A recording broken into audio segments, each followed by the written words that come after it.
Brushes are important, and I still don't know how to use them properly, at least when it comes to watercolor, but that's besides the point for now.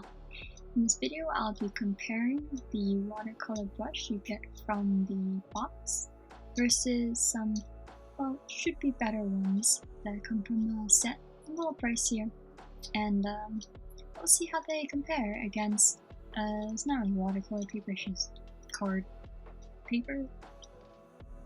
I really don't know what paper it is, it's just thicker paper that actually holds the water. Not that bad. And then you can check that out in the previous video if you want, but it's anyway, the watercolor brush, I already know kinda how it works from my previous playing around with it. But in this video, I actually am trying to take it more seriously, making this true, but yeah, let's just say, as you see here, I like to use the paper towel a little too much and working with paper way too much. And yeah, actually my video cut off here, but yeah, look, I'm still learning how to do. And yeah, I bunched a lot, and actually this was a bit of a saving point because it dried a little bit. It's still pretty damp actually, the paper, but yeah, because I realized it cut off, I had to wait another day to continue. Or it was not a whole day. I don't really remember at this point, it has been so long. I recorded this a long time ago and I only finished editing it now, but yeah, I use the brush basically like a marker, you know, but look, we all gotta start someplace, right? And well, with this brush, there's only, I guess, one size really, even though you can adjust the size of your stroke. For the most part, you're pretty limited, and so to cover a lot of area, it just took so much more. And so I was really looking forward to seeing how, when I have the bigger brushes and versus the smaller ones, a whole, you know, arsenal of different size brushes, how I would be able to create that variation, also ease of actually painting, because this one took a lot longer, but I also kind of went a little crazier with it, putting on so many layers of leaves and just not really doing the proper technique. It's like a mix of trying to draw as if this was digitally and markers. And markers is probably the one medium besides a pencil and pen that I have drawn the most with in my entire life. So yeah, this is why I jumped into painting. Watercolor again, probably one of the harder ones, but it's okay. You know, every single time I'm learning, and even between this instance that I was using watercolor, quote unquote, a little more seriously, versus the first time just playing around with it and the set just out of the box, definitely learned more. But how much did I actually learn versus be able to do? Well, yeah, it's debatable. But I had fun. You know, there is something about just kind of slapping on the colors in the water and just kind of working with the water as much as I can, also not being able to control it that much.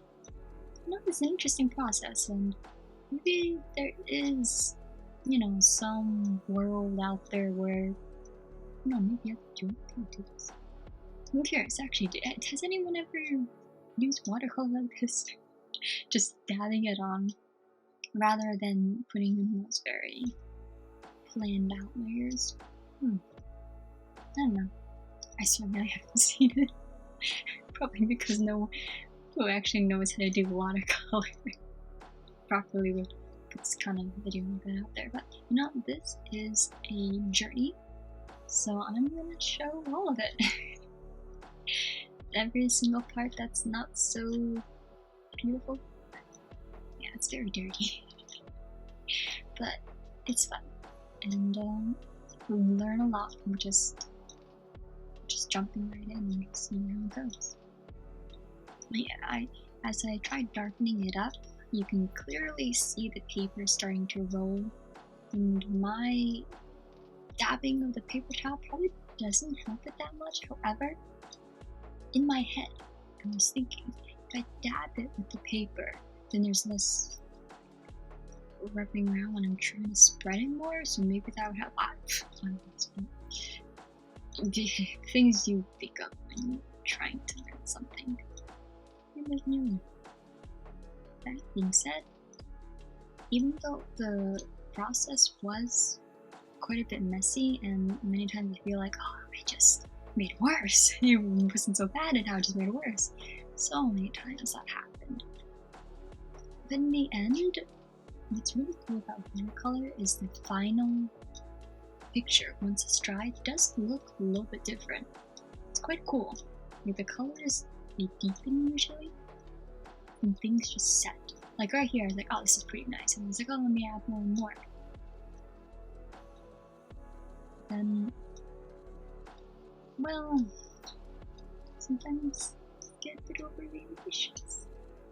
But at least up to this point, I'm like, this is shaping not too bad. And one thing that I would have to say, no matter how blah it starts looking, just keep going because you'll be surprised usually by the end of it.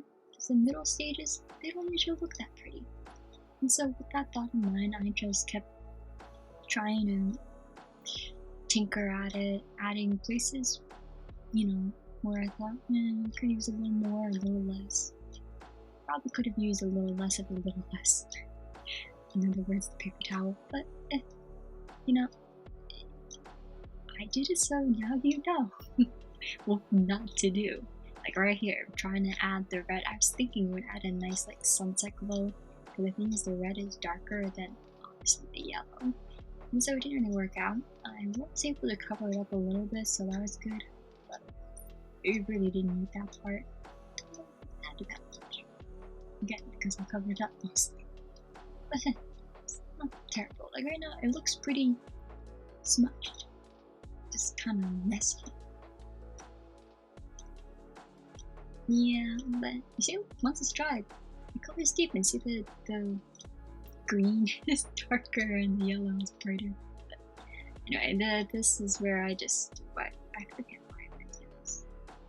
Oh yeah, when things dried, I looked at everything once it was dried. Oh, I'm looking at this again. I don't know why I have this in here. This was from the other video where I just played around with it. Is there improvement? I guess so, but again, I wasn't going very seriously on the other playing around. But this one, it is pretty cool how, I guess watercolor, it doesn't even really look like it's watercolor, does it? Because I didn't use it in a typical way. Looks more almost like an acrylic oil paint, just because of how much I worked the paper.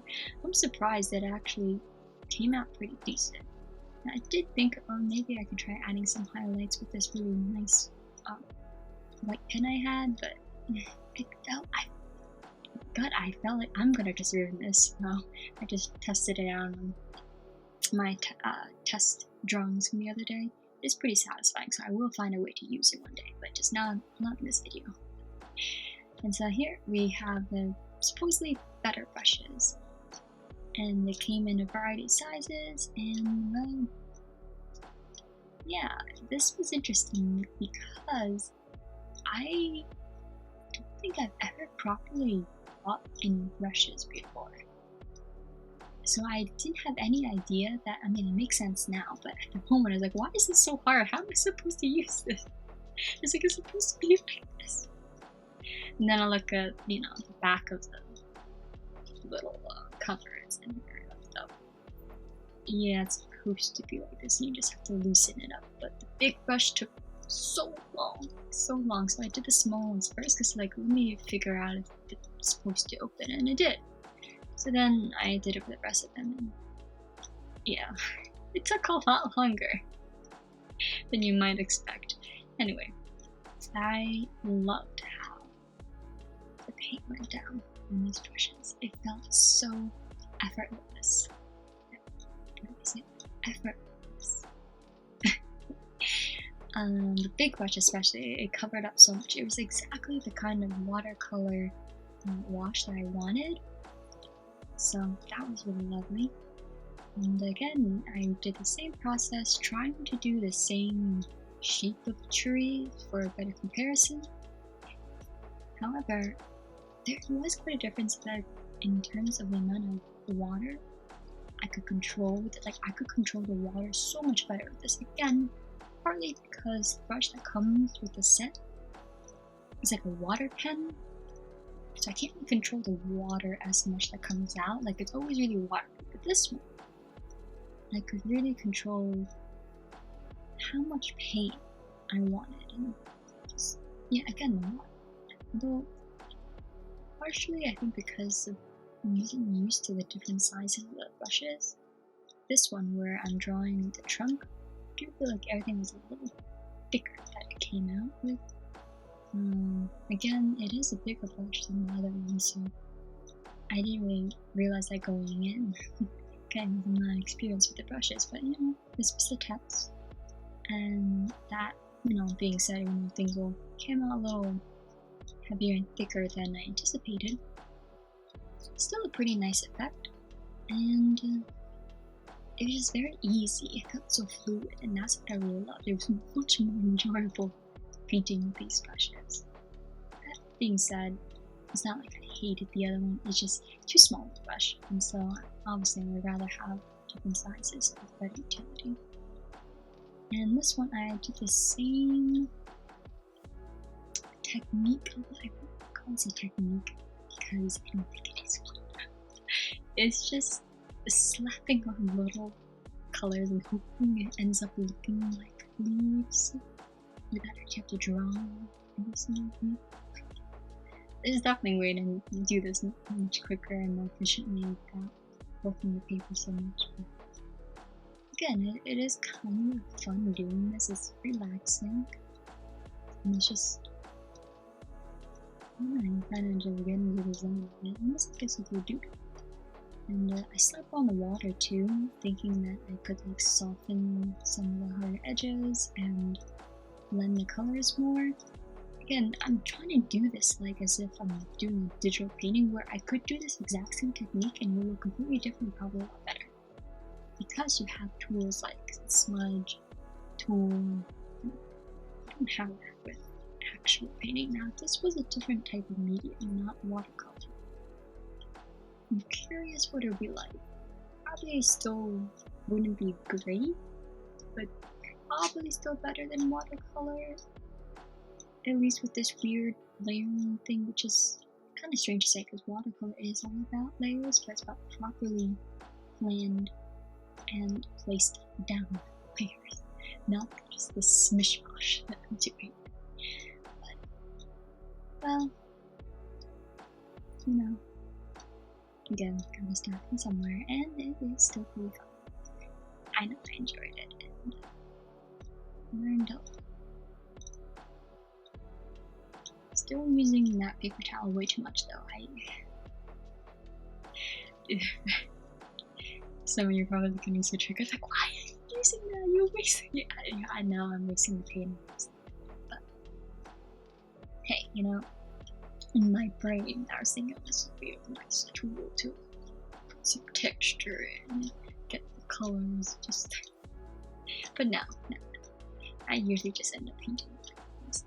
There were a few cases where actually it wasn't that bad, but I don't think I really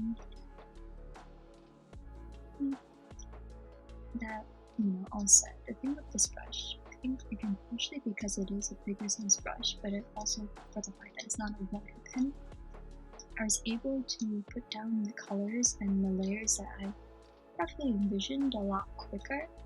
And so this painting took, I would say, about half the amount of time as it did the first one. Again, partially because I kind of knew what I was already gonna do going in. Although, in retrospect, if I could, I would have done the trees differently, not just a, you know, front center tree about, I guess, mid-distance from the viewer. because it's not really the best composition for watercolor. Watercolor is really good for landscapes and a contrast of foreground versus the background, and this is just the mid-ground. Like, it's not very suited for having any of that contrast and the kind of faraway dreaminess that you would get with backgrounds and like the finer lines of the closer foreground. So I couldn't really do any of that with this composition. Well, I guess for testing out brush comparisons might be kind of better. I don't know. Maybe I'm just trying to pick up ways why it's kind of okay to do this way. At the time, I didn't have any plan in mind, so I was like, I'm just gonna draw a tree. Think of a tree? It's a tree. I don't think of backgrounds and foregrounds, I don't plan it out. You know, when I'm gonna do a serious composition, I will keep that in mind. And the fact that I did do this kind of weird middle ground composition is how I realized, okay, this is not really the best way to use watercolor. It's like making a tree. Like, I'm sure you can make a wonderful tree with watercolor. Trees, forests, you know? Not in this way. Because it is very rare.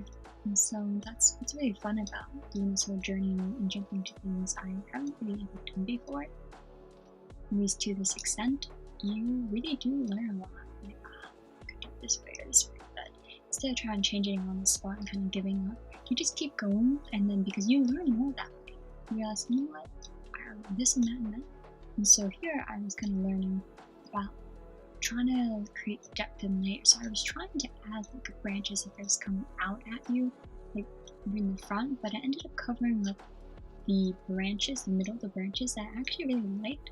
And so this tree composition, though I was trying to keep the same as the previous, ended up looking different because of that. Still glad I tried it out. Kind of an interesting fact, like I really liked the clump of leaves just by itself, how the watercolor kind of mixed in there just by itself. I just didn't like the placement of it and how what I was trying to do. It probably would have been better if it was a bit more off center. It's kind of right in the middle. I mean, the whole tree's right in the middle, but it's still there. And yeah, I was trying to make the edges like more far away to go with that kind of watercolor softness. I don't know. It's kind of weird, and the tree ended up being more lopsided, but not too bad. And again, I didn't want to work the paper too much this time and spend longer. Like, I've already done trimming and making the tree like more and more. But here you can see them side by side, and you can kind of see the difference. You can definitely tell one took a lot longer because even the paper is all worked and kind of funny. The textures, though, doesn't it look like almost like some kind of acrylic almost? It's like very, very light. Like gouache, I guess. That's another similar to watercolor.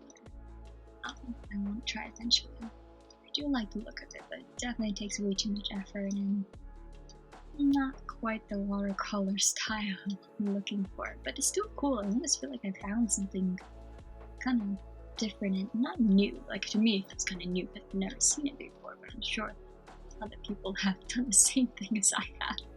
I feel like it's something that a newbie would do and end up working with paper to get a watercolor that looks like that. But it's still, you know, it's maybe something one day I'll think of doing. But that's it for now. These are the differences, and I hope you enjoyed it. Thanks so much.